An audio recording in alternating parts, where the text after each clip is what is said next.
Well, ma'am, yes, these are the men that I take up for, if that's what you want to call it. I just see myself supporting a movement of men who choose to go overseas and find their women. There's nothing wrong with that. Just because I support these men does not necessarily mean that I am looking for their validation. I don't know if you know, but not you're not going to be everybody's preference, and that's okay. I'm not going to be everybody's preference, and that's okay. That doesn't mean that I still can't be cordial with them, or it doesn't mean that I can't support what they're doing. And I do read the comments of a lot of these men, and the women that they're talking about is not me. Yes, I'm an American, but I don't act like that. So I don't take it personal, nor do I take it personal that they want to go overseas and find a wife. You should try that. She's trying to, take up for the passport bros. You had a Tawana. She commented because she's mad. She don't want to see another Tawana defending the passport bros because she feel like they are the enemy. Cause that's how Tawanas view her own people.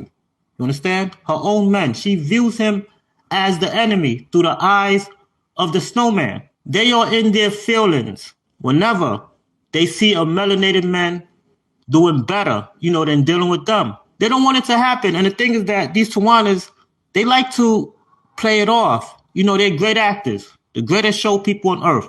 They will be hurting and jealous and crying their eyes out every night behind the scenes.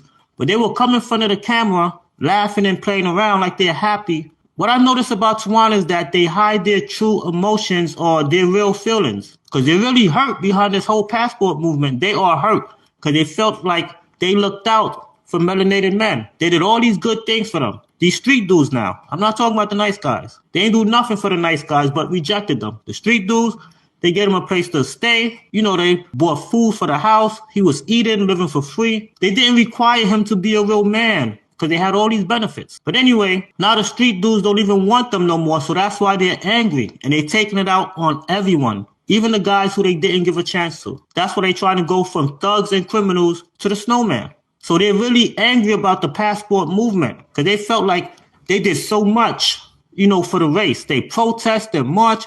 Every time Pookie got clapped, they went, set up organizations, Black Lives Matter, this and that. They felt like they done so much for their men, and now their men are turning their backs on them, becoming passport bros and getting the exotics, light skin, good hair, all this stuff that they wish they had. And that bothers them. So they don't want to see nobody taking up for them, not even another Tawana. Specifically on TikTok, I see a lot of unbothered, but bothered, because we all know that you're bothered, women that will come into the spaces of these passport bros.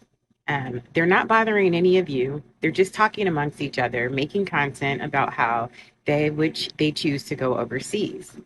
You guys, however, even though there's no discussion, no opinions needed, no discussions warranted, you guys will bring your bothered asses into these spaces and talk about how unbothered you are when we know that you're bothered. One of the trendy things that you guys like to do, because it's happened a couple of times on my page, you guys will say things like you want to set up a GoFundMe page for these passport bros for people to donate so they can hurry up and go overseas. But I haven't seen one of you guys start it. Put your money where your mouth is and start a GoFundMe page. I'll be waiting.